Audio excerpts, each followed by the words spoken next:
Good morning and welcome to kind of the start of Bookoplathon.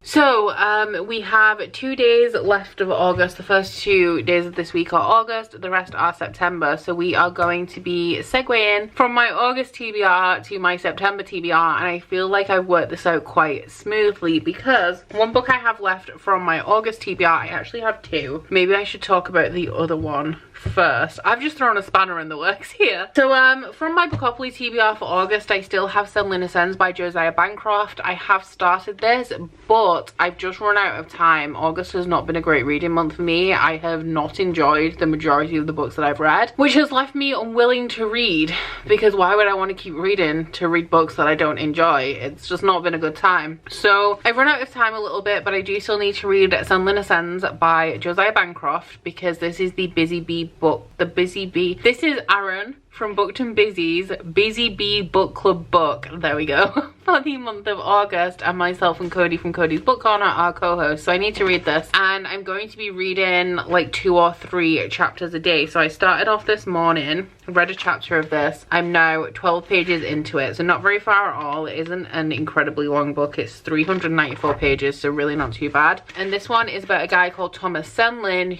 who goes to the Tower of Babel, which is this like tower that has something different on every floor, to take his wife on the honeymoon. And I believe that his wife goes missing, so he has to go through every floor of this tower to find her. Now, reading the first chapter, it seems quite historical, which I'm a little bit nervous about, because we all know I don't like historical fiction, but I am only 12 pages in, so we will see how it goes. And I do hope I end up enjoying this. I believe that this book was originally self-published and has since been traditionally published. I know quite a few people like it, and it's like an underrated fave of a lot of people. So that is going to be ongoing, and I will fill you in on my progress on that as I go through. But my main challenge for the week is to read the entire Bone Witch by Rin Chupeco. So I only have 2 books so far. I did order the third, but it hasn't arrived yet. And this one was actually my Patreon pick for July. I pushed it forward into August because I wanted to essentially do this video in August. I ran out of time, but I've made it so that it goes quite nicely into September, because Heartforger is actually on my September Bookoplathon TBR to read a book with monsters, I think. And it's also on my Magical Readathon TBR as one of my character creation prompts for my character race, which is going to be Ilterium, which is to read a book with red on the cover. So I don't know very much about this one. I heard a lot of things about it a couple of years ago, and it is a young adult fantasy series that follows a necromancer called T who resurrects her dead brother. That is all I know about it, but I've heard pretty good things. I'm not sure if I've heard a bad review about this series, so I'm really excited. And I also haven't read anything from Rin Chupeco before either, and I'm really interested in reading The Never Tilted World. So if I enjoy this series, then that is definitely something that I will also be picking up. So it should be doable this week. It's smaller than An Ember in the Ashes, which is the only thing that's giving me confidence this week with how slumpy I've been. But this one's 400 and something pages. This one's just over 500, and the last one is 400 again. So it's going to be a struggle, but hopefully achievable. And my kind of general plan, I guess, is to read the bulk of this today and tomorrow, and then I can pick this up on day 1 of the Bookoplathon. Those are my plans for reading. A little bit ambitious, throwing myself in at the deep end for Bookoplathon, and the whole month is going to be pretty intense in terms of reading, but I'm like really geared up for it at the minute and really excited, so I'm just hoping that I can keep this energy going. But today is bank holiday in the UK, which traditionally doesn't mean a whole lot to me because I still have my work to do. Like, I still have to edit my vlog for Tuesday regardless of whether it's a bank holiday or not. But there is a market going on in Hull today, which is called, I think it's the Good Things Market, and it is an art, designs and craft market. I don't normally do these things. Like, I see these things and think, oh, wouldn't it be cool to go? But when it comes to it, I can never actually be bothered. But we're actually gonna go, and I'm kind of excited. We've been to the venue where writers before, because Curtis normally goes to the record fair that happens in Hull every few months. So I'm excited because it's going to be like going to the record fair, but for something that I'm actually interested in. And hopefully, I don't know, I might pick up a few bits. We'll see what they've got, but it'll be nice to just get out and have a walk around generally anyway. Don't sit and tell me I'm pretty while you sip Jameson. Don't make me wanna stick around until the party ends. You've got a bad reputation, so what? I'm into it. I'm into it. You look like I'm gonna have another drink. You look like you know, but don't say anything. That I try to stay away, avoiding all the pain. But you look like I like it. Good evening or afternoon. We just got back and I have a cracking headache from smelling too many candles in TK Maxx. But speaking of those candles, I will just show you the two that I got. I do currently have an outstanding TK Maxx order that I'm waiting to be delivered, so I didn't go overboard because I have 3 more on the way to me. I always heavily stock up on autumn candles and then just burn them throughout the rest of the year. But the first one I got was the Cinnamon Pumpkin from Sand and Fog, which is just white wax but smells like super warm and autumny. And the really exciting one I got was this enormous vanilla latte DW home one, and this one smells like if you had the Just One More Chapter candle that I make, still kind of restock it occasionally. The fragrance oil has changed in the last couple of years because the original one was discontinued, but the original one had a really strong creamy cinnamony coffee scent, and this smells a lot like it. So I'm really excited to burn this one. I'm probably actually going to burn it very soon because my other massive candles from TK Maxx have just run out, which is why I ordered some online, and then they've been in the Hermes depot since Wednesday, and I'm like, please, I need them. But the main reason I'm here is not for candles. It is because when I got home, this was here, and I believe that this is from Harry because they left a message in my Discord and asked if anything had arrived for me today. So thank you very much, Harry. I'm excited to see what this is. Do we have sweeters in here? Harry, no! Can't tell if it's the board or the dye that hit you, but here's some new dye to hopefully change the tide. Oh my god, thank you. But how many dye are in here? At least we have a bag to put all of my new dye in. It's funny actually because during the premiere when people said that they think that it's the dice that hate me, not the board, I was thinking about getting some slightly fancy ones, but like, there's 100 dice in here. Oh my god, thank you, Harry. I think I might go with the pink ones actually because, oh, or the yellow, because we all know yellow is my colour. But thank you so much. 2 would have done, maybe 4 at a push. I'm sure I'll find something to do with the other 98. I like it. You look like I like it. I like it. Yeah, I like it.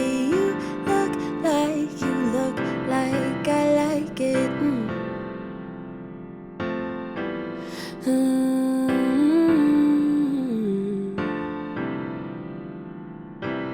Don't grab my hips like it's me. You ain't gonna leave without.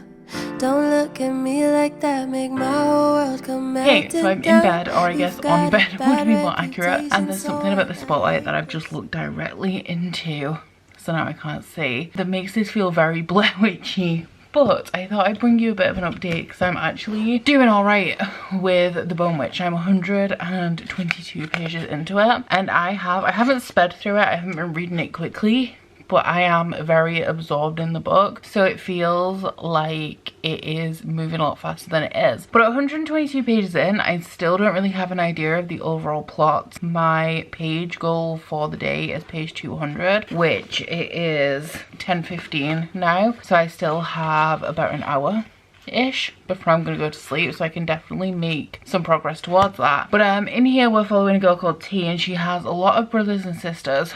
and her sisters are gifted with magic, and the brother that she's closest to is called Fox, and Fox joins the army and he goes to war and he dies. So when his body is brought home for burial, everybody in the family is completely distraught, including T, and she accidentally, without knowing what she's doing, raises him from the dead. So people with this ability are called Asher, or people with magical abilities, strong ones, are called Asher, and people with this specific ability are called Bone Witches, and Bone Witches are pretty much ostracized. Some communities like them, most communities just kind of tolerate them, but another Bone Witch called Michaela comes to see T and assess her skills and her powers, and ends up taking her away to this place that I can't remember what it's called. It's in somewhere called the Willows in a city where Asher go to be trained, and she joins this Asher house where they are to train her in her abilities. However, the mistress of the house is a little bit of a bitch. She's just like an old grumpy woman essentially, and T has to serve as a maid until it comes to a point where the mistress decides that it's actually worth training her and she can start lessons. So while this is happening, like in between every chapter, you have a section that's only short, it's only a couple of pages, and is told from, I guess it's present day, in the actual narrative of the book that we're reading is set in the past. Somebody has gone to ask T questions, and at this point I'm not entirely sure why they want her story, but T is in a very different place in the future than she was when she started out on this path.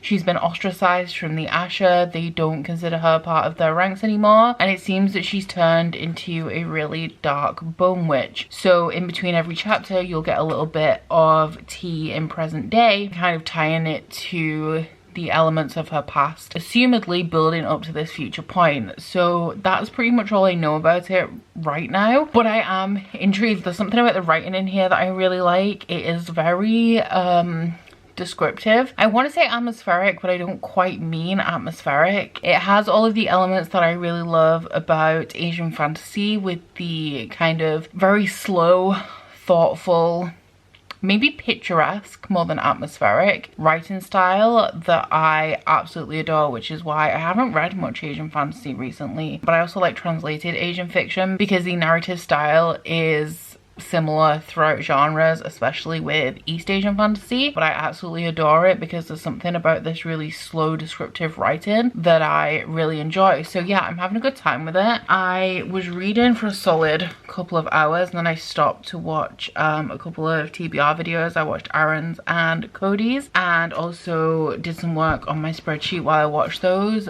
But now I'm about to take my makeup off, get in bed, and we'll see how much I read before I fall asleep, because I am actually really tired from being out all day. Happy September, aka happy Bookoplathon, and I am behind already. So yesterday I did some work as usual, and I actually got quite a bit done, but I did work up until 6, had dinner, worked out, had the Buffy watch along with my patrons, and so I didn't have very much time to do any reading. And I mean, I'm on page 263, so I have 165 pages left of this. I'm hosting the first Bookoplathon sprints tonight, so I'm hoping to definitely finish this then, if not before. Today I have to film my wrap up and also edit it, ideally schedule it as well, and I may also film something else. We will see how I get on with that, whether I decide to do it. It's a video that's not necessarily difficult.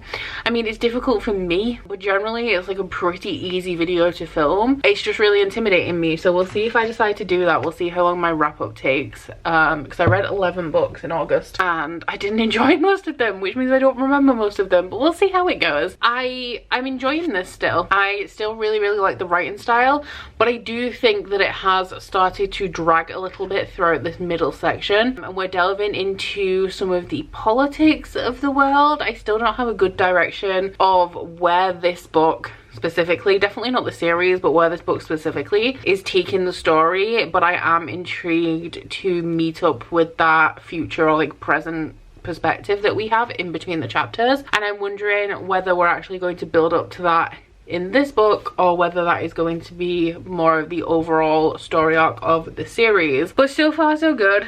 just didn't have a whole lot of time, and hoping I can remedy that today and at least make a start on Heartforger. I like how you sound. You look like I'm gonna have another drink. You look like you know, but don't say anything. That I try to stay away, avoiding all the pain. But you look like I like it. Yeah, I like it. Oh, I like it. So I'm just checking in super quick. I have no idea what time it is because I didn't tell you guys. I had a rough night. I chipped the end off my nail and ripped the strap apart on my Fitbit in the middle of the night, and I noticed when I woke up to go to the toilet at like 6:30 a.m. But anyway, I have no idea what time it is aside from that it's after midnight. I would hazard a guess at around 20 past to half past midnight, and I'm going to bed because I'm so tired. But I just finished the Bone Witch. I'm really behind. I'm 200 pages behind now, but I really enjoyed it. I'll come and let you guys know my full thoughts tomorrow because I'm gonna go and get in bed, and then of course tomorrow as well I will be starting Heartforger, which I'm really excited about. Okay, so I like flat out almost forgot to update you guys at all, but as we all know, I finished the Bone Witch last night and I really enjoyed it. I gave it 4 stars. I really enjoyed the writing in here and also the atmosphere. Also, my printer is gonna start printing in a second because I'm finally printing out the Traveler's Key for Magical Readathon, and that's really loud. I'm so sorry. Just give it a sec. Why did I think this was a good idea? So I would say that the atmosphere and the writing in here was definitely my favorite thing about it. I did really like the main character, who about 2/3 of the way through this book, through an introduction with another character, I feel like I've been pronouncing her name wrong. I feel like her name is supposed to be pronounced Taya. So if that is so, I am so sorry. I did not even realize. Oh, the paper is jammed. Of course it is. Well, if you let go of it, everything would be fine. Oh, it's pulled 3 sheets through instead of 1, which would be why. So I enjoyed the main character, and as I mentioned, we have these little bits in between the chapters that are from present perspective, and the story is being told as like kind of the origin story of this character that is in those in between chapter bits, and it was not resolved in this book, so I think that that is going to be the overarching plot of the series. So I'm really excited to see how that develops, and honestly just want to print 2 sheets of A4 paper. Should not be this difficult. I will say that the middle portion throughout here did drag, so roughly from page like 170 up until like just past the 300 page mark, around 330. I wasn't as interested in the story. I feel like we were learning a lot about the politics, but also one of the main reasons why I struggled with this through that portion is that somewhere in there you have the introduction of like 3 or 4 characters at once, and because they all just kind of appeared at once, I was struggling a little bit to separate them in my mind. Now we do have a bit of a mystery plot line in here, and normally I'd just call it, you know, like the conflict and resolution of the plot, but it was very like Scooby-Doo, you know, at the end of Scooby-Doo where they all gather together and they tell you how they've pieced together who the bad guy is. It very much gave me those vibes and I really enjoyed it. And along with that, we had these sections that go in between the chapters building up to something, and I was very intrigued about the reveal. I had a suspicion that that reveal was going to go the way that it did, but I was still shocked because I feel like there's going to be a romance in this series somewhere essentially, and it's very obvious going throughout this based on those in between chapters, because the present day Taya is talking about somebody that she loved, so you know that at some point that is going to happen, but it's like you don't know who this love interest is going to be. So working up throughout that and like having my suspicions, I was gonna say I was right about that reveal, but I knew it was going to be one of 3 characters, and it was one of 3 characters, so really I didn't actually know shit, did I? But yeah, I really enjoyed it and I'm really excited to continue. I like how dark it is as well, with us building up to Taya being a lot darker and seemingly on the side of evil, and I really want to see how that happens. It's kind of like I want to say it's like a villain origin story. I obviously don't know how the series is going to turn out, so I don't know if Taya is going to become a villain, but I'm very excited, and I wonder which book. I'm really excited to find out which book the spiral into darkness is actually going to happen, because I feel like it could be the 2nd book, because the 3rd book theoretically could be picking up from that present timeline we've already been reading and reading the conclusion of that in a full novel, and the first 2 books build up to that, but it could also meet up in the 3rd book. But I do actually think it's it's going to be book 2, which I am just about to go and start when I printed this thing off, this one sheet of paper that I need. But this one is Heartforger, obviously the sequel to Bone Witch. Don't need to tell you what it's about, but this one is my first book that I'm picking up for my Bookoplathon and my September TBR and my Magical Readathon TBR, of course. So I've finally gotten around to it, and I am a little bit behind where I need to be now, so I'm aiming to make it to here today. And this is a pretty fast read, actually. Like, the writing isn't basic or like super easy to digest, but it is really compelling, and I am, when I can get in the zone, I am making progress through at least Bone Witch quite quickly. So I'm not overly worried, but fingers crossed I can actually make it to that 250 mark, because it is already like 5 p.m. and I still need to make dinner, and I also want to work out tonight. But for Bookopoly, for my Bookoplathon TBR, this one is on there to fulfill the prompt for monsters, and for Magical Readathon, this is the first of my character creation prompts, and this one I believe I have it in for my character race, which is going to be Ilterian. They're like vegan vampires, and they're also like the rogue race of the Magical Readathon. And the prompt for that is to read a book with a crow on the cover or a book with a red cover. So I'm gonna go and print off this piece of paper that's causing me bother and get some reading done. I'm hoping for a nice cozy reading night tonight. I like it, yeah, I like it. You look like I like it.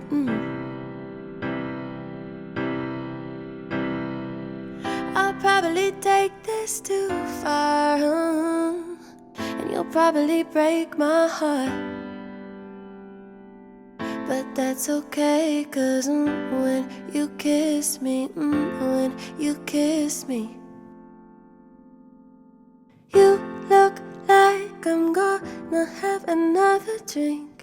You look like you know, but don't say anything, that I try to stay away, avoiding any pain. Hey, so I am running Patreon sprints right now, but I thought I would give you an update on the Heartforger, because I was like, I have not updated the entire time I've been reading this book. And to be fair, it feels like I've been reading it a lot longer than I have. I actually only started it yesterday, and I let you guys know when I did start it, but I only have 120 pages left. I have whizzed through this. I'm on page 384, and I am really enjoying this. I'm struggling a little bit. It's a little bit faster paced. There's more action scenes than was in the first book, but I'm still enjoying the in-between chapters where the bard is asking Taya like, what's happening, what's going on, like, why do you need me to tell you this story, and what happened here, and when, and why, and how, and all of that stuff. And there's actually, like I've mentioned, romantic elements. Really loving the romantic elements now. A big, strong, slow burn romance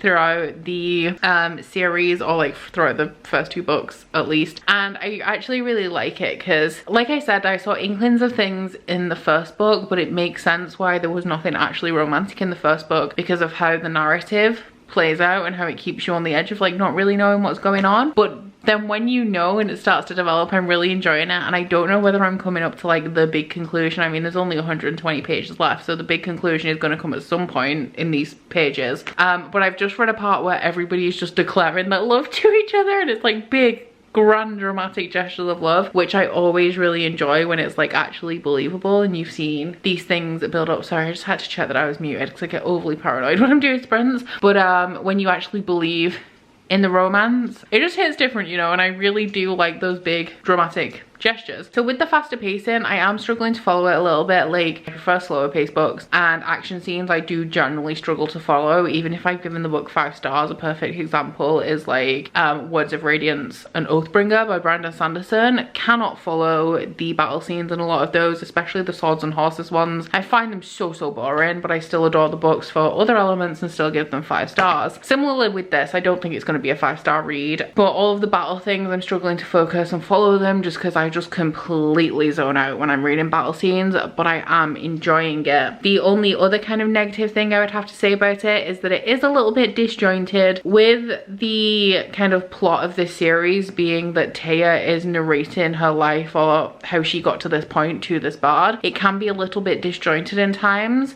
because obviously she's not going to go through the tedious bit. So like normally in a standard book, even if it's just a line saying like 2 weeks have now passed, or it will narrate you through the comings of goings through like a couple of paragraphs of the slower parts of the story, while Taya is just kind of skipping through the main points, because you don't need to tell the bard about what you had for breakfast on a random Tuesday when nothing happened, you know? Like, that's not the thing that songs are made of. Like, every point, every chapter relates kind of to the points that Taya is touching upon in those sections that are narrated by the bard in present day as he's getting her story. So sometimes it takes me like a little moment to adjust to where we are, or like something that's happened quite a few times is they'll end a battle or like a big scene and then it'll skip forward a couple of weeks, or like they'll skip to a different location. So I'm finding that a little bit disjointed, just in terms of me like taking a moment to adjust to like what's actually happened in this bit that we've skipped. But I am really enjoying it. I'm intrigued to see how this book ends, because like I said before I started it, I don't know whether this entire series is going to kind of meet the present timeline eventually, or whether at the end of this book we're going to meet up to that present timeline and then go forward into the third book, with the third book being the present timeline. I don't know which one's going to happen, but I do have a feeling, like I know that something bad is going to happen soon, and I know exactly what it is because you already know from the present timeline, but I don't know when it's going to happen. I'm a little bit scared. So yeah, we have 24 minutes left of this sprint. I went and made myself a cup of tea and I've had a walk around and stuff because it was quite a long sprint, and I haven't read anything yet, and I do want to get this finished tonight. I don't know if I'm going to do it because I've had quite a stressful day. I haven't done an extreme amount or anything, but my mind has always been on, like I've been on it all day. And then when we got to dinner, I had a candle restock, and then I only had 20 minutes in between finishing watching an episode of The Office and sprint. So I've been on it all day and I'm a little bit mentally all over the place because of that. So I don't know if after this I want to just go straight to bed, because I do want to still get up at 8:30 tomorrow, even though it's the weekend. I want to paint the hallway. So yeah, we'll see what I end up doing, but it would be great if I could finish this today. But actually my order with the third book in hasn't arrived yet, and I was going to cancel my Waterstones order and order it from Amazon so that I knew it would be here tomorrow. When I checked it today, it's been dispatched, so fingers crossed it arrives tomorrow, because I'm going to need it. Otherwise I'm going to have to start the book on Scribd. Essentially, if it doesn't come tomorrow, I'm going to have finished the book, because I'll just have to read it all on Scribd before the book arrives. But we'll see what happens. I do have my fingers crossed that tomorrow is going to be the day. Good morning, happy Saturday. Today we sit and wait and see whether Shadowglass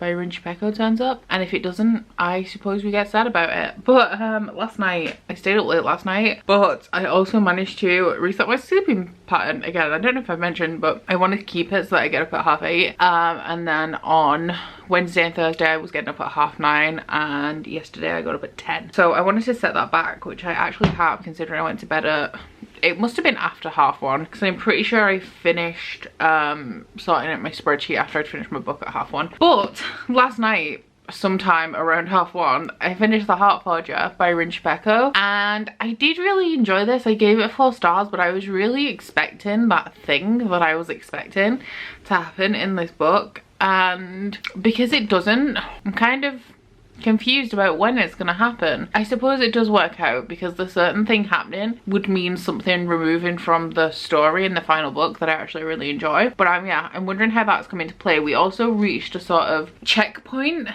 at in the present timeline that we're following, and the third book, it is still going to be, I think, where the entirety of the series meets up with the timeline of the present day story, but I actually think that that's going to be coming a little bit sooner rather than later. I think it's going to be around like maybe halfway, 3/4 of the way through the book, and then both of the timelines are going to join together to narrate the end of the story. I do really like this format, how it's kind of like Interview with a Vampire, Name of the Wind, Memoirs of a Geisha kind of interviewee style, with the 2 timelines, the main character Taya retelling her life story, or the story of the last, actually no, life story. It starts when she's about 12 and goes up to her being about 17, but I do find it a little bit disjointed. Still also coming to grips with like the fact that there's a large cast of characters, and I do struggle with some of them, and I think it is because of their names. So like the 3 prominent male characters in here, well there's 4 actually, one's called Fox, but the other 3 are Kalen, Kance, and Khaled. Is he called Khaled? That's really bad. He's like a super prominent character. Khaled. So they all begin with K, which is a little bit confusing. And then we have a lot of the Asher in here, who are the magically gifted ones that can fight with runes. Have I even really explained the system and the world of this series? I don't know if I have. But all of the Asher, like there's Pilar, Michaela, and Althea and Zoya, is that all of them, that make up the most familiar Asha, but then there's lots of the mistresses in the Willows, which is the area where there's lots of Asha houses and all of the Ashas are trained. And then there's also all of the politicians and all of the different emperors, empresses, kings and queens and princesses of the different countries. So I think that's the element that I'm most struggling with, keeping on top of everyone, because then we also have those few prominent counselors as well, and I struggle to keep all of those in like on track and know where they're all from and what they represent and which one is which, essentially. But for the core storyline and stuff, I am really enjoying it. I think one of the reasons for that is because it has these really dark undertones of essentially chronicling the point up to where a character has a massive downward spiral, and I'm honestly here for it. But I think I had a point to make about the narrative. Oh, the disjointedness of it. I do really like the format of this being about her telling her life story to the bard, but it does make it a little bit disjointed because you're keeping two timelines in your head and following the narrative, because there are actually things happening in the present timeline. It's like she's telling her story up to that point in the bulk of the book, but then there's also a story happening in those interludes with the interviewer. So it's a tiny bit of a struggle. It's not too bad just to keep on track of what's happening in each timeline and where we're up to in those. But 4 stars, really enjoyed it, and I'm really excited for the final book. I wonder if I'll get emotional, because I do know some emotional things are going to happen, but then because I know they're going to happen, are they going to make me emotional, or am I just not going to care that much? I guess we will see. Can we talk about excellent timing? Because I have my Waterstones parcel, and I mean, there is a small chance that this could be a pre-order, but I'm pretty sure it's not. I think all of my pre-orders are hardbacks, and this ain't big enough for a hardback, so that means it has to be Shadow Glass by Rin Chupeco, of course.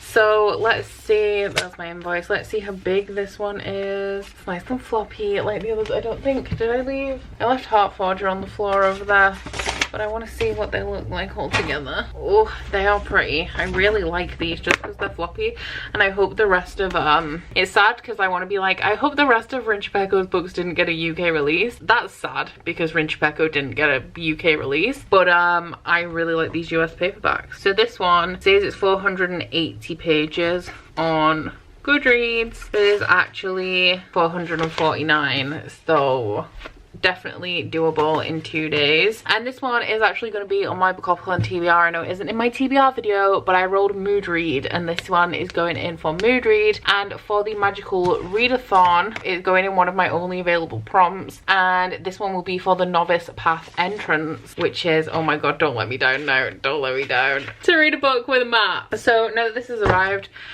I can crack on with finishing this vlog, but I don't know what I'm gonna do. I still need to paint the hallway, of course, but I don't know whether to sit down and read for a little bit or do something else. I have not decided yet. I wanna go to parties. I also want good grades. I wanna finish high school. Scared of making my mistakes. Wish for you to take interest, but only when I want. I could be pretty, baby, bronze teeth and confidence. You know all about the red and blue. I don't know myself what I would do. Somehow I could be so very reckless, all of my own decisions, if you told me how. Now you know the ugly thing, the bittersweetness in this ring, from how I wanted you that time. Baby, after I said no, and I thought that I was sure, you're all that's on my mind. I want self-expression.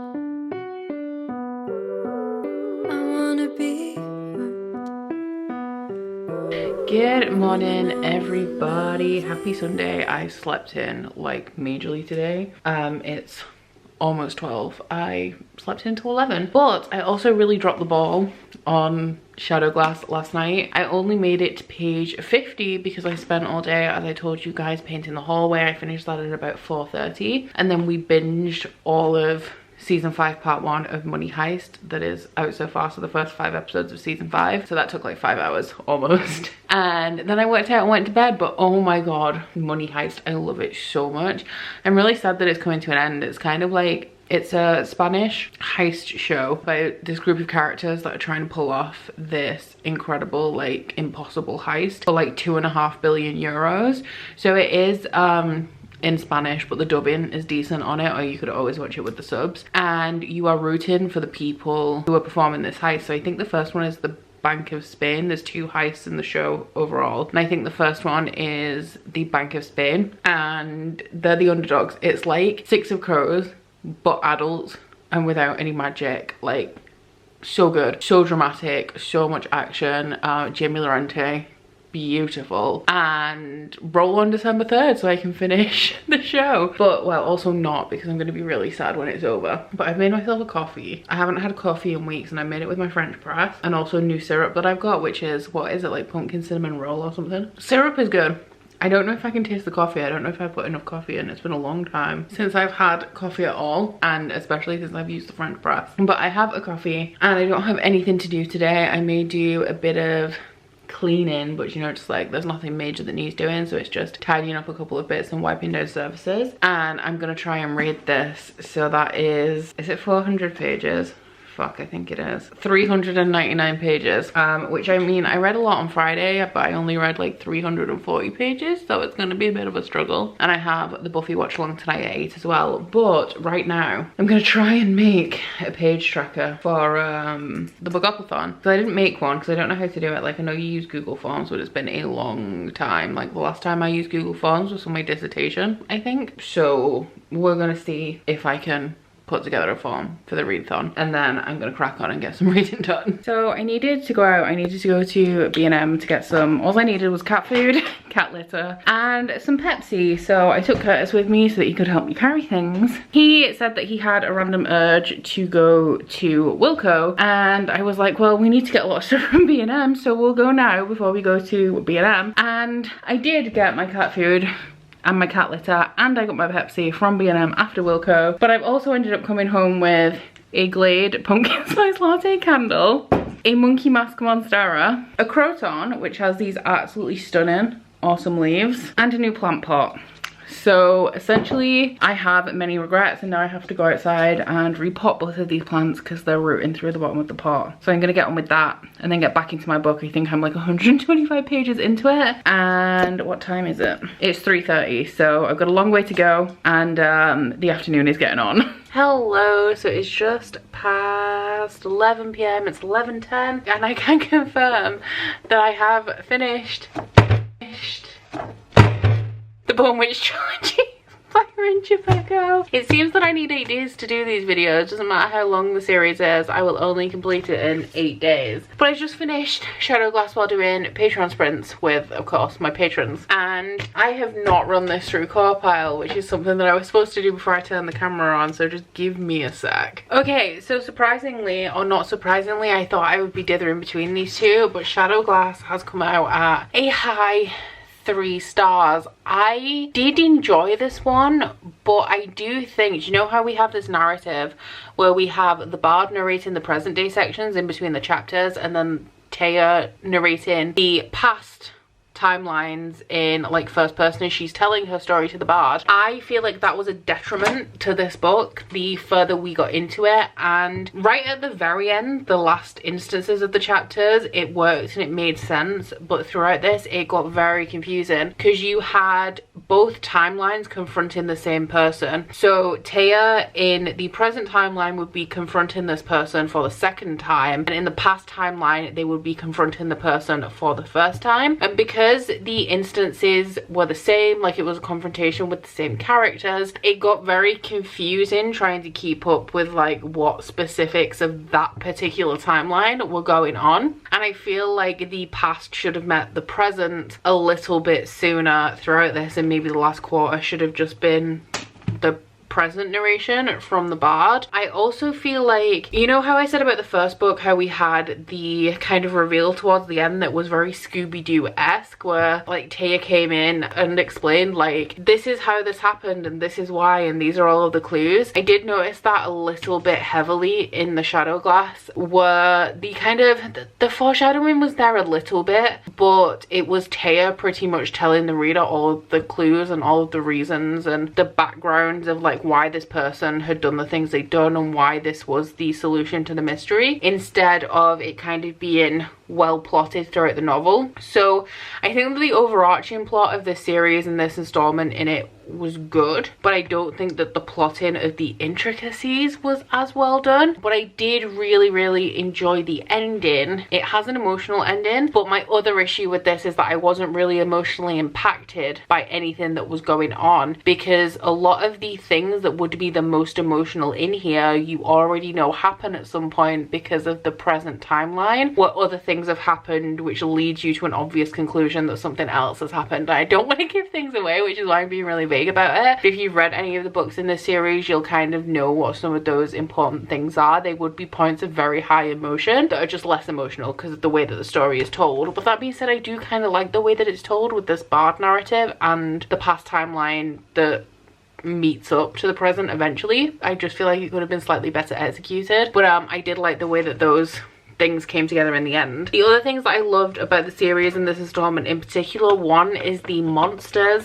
the Deva. I absolutely adored them, and the points of emotion that I did feel throughout the series were more tied to them than anything else, because I'm very empathetic when it comes to animals as opposed to humans. So even though I knew some of the things that happened regarding the monsters, they impacted me more emotionally than the stuff that I knew about the humans, because I'm like a big animal person, you know, like I don't like suffering to animals and all of that kind of stuff. The other thing that I really loved in this series was the romantic relationship. I ship it. I love it. It was the portrayal of like a really solid, healthy relationship that I really enjoyed. Just the level of support there was no unnecessary angst. There was plenty of angst in the story without petty relationship drama, and I did really enjoy that ship when it came together. We also have a few queer characters in here and queer relationships. We also have a genderqueer character, and I really love the development of all of those storylines and the way that they came about in ways that they challenged the prejudice of the world around them. It brought it into the story without making the story about that, and with this story being what it is, about this Asha who is the Bone Witch and she's prone to darkness and trying to fight against that and do the right thing while everyone is turning against her. I really enjoyed that inclusion. So in theory,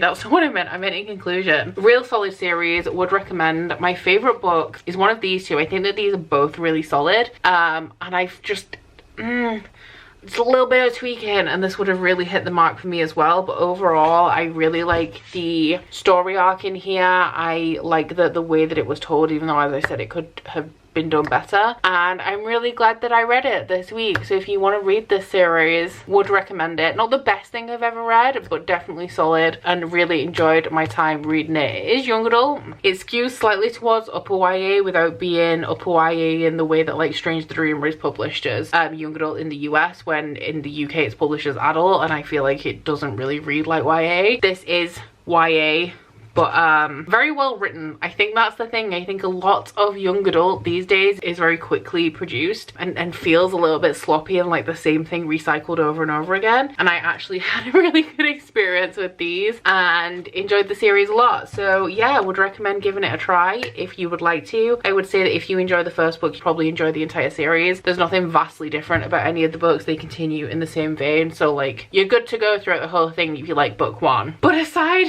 from that, I have also been reading Sunlin Ascends this week, and I cannot for the life of me find it. I have no idea where I put it. It might be upstairs. I've checked all of the places I would put it downstairs, but I also made a ton of candles today, so I could have moved it and pushed it aside, and it could be anywhere in the kitchen. But I have not read very much of it at all. I did not keep on with the 2 or 3 chapters a day I wanted to read of it. So I'm currently 16% of the way through. I am 68 pages into it, so I have like 340 something pages to go, and the live show for that is going to be next weekend while I'm here. The live show for Fool's Fate has been pushed back to the 19th of September if you're waiting for that, but the live show for Sunlin Ascends is going to be next weekend, so next week I'm going to be trying to read that and also Fool's Fate by Robin Hobb. We'll see how I go because I now only have 6 days to do it, but that is the plan. Sunlin Ascends, I don't really have much to say about it. I have no desire to pick it up right now, but it's not because I'm not enjoying it. I'm not far enough into it to say fully whether I'm enjoying it or not. I'm just not that invested in picking it back up right now, but I am going to. I may actually go, and I don't know whether I'm going to start Fool's Fate now or read some of Sunlin Ascends. I should probably read some of Sunlin Ascends to be fair, but I digress. Is the end of this week's reading vlog. If you have read The Bone Witch, please leave in my comments if you read this entire series. The last page of this book, I don't get it. So if you have read, please tell me because I'm desperate to know. I can't find it anywhere. If you have read this book, explain to me what happens in the last page because I just really don't understand. And also if you've read any of the books in this series, like let me know what you thought of them, but please do let me know about that because I don't understand. But aside from that, guys, I do hope you've enjoyed this vlog. If you've made it this far, it's going to be a long one. If you have, please don't forget to like if you liked it and subscribe if you wanna, and I'll see you guys next week. Bye. Oh, you bite your friend like chocolate. You say you'll go where nobody knows, with guns hidden under our petticoats. We're never gonna quit it, no, we're never gonna quit it, no.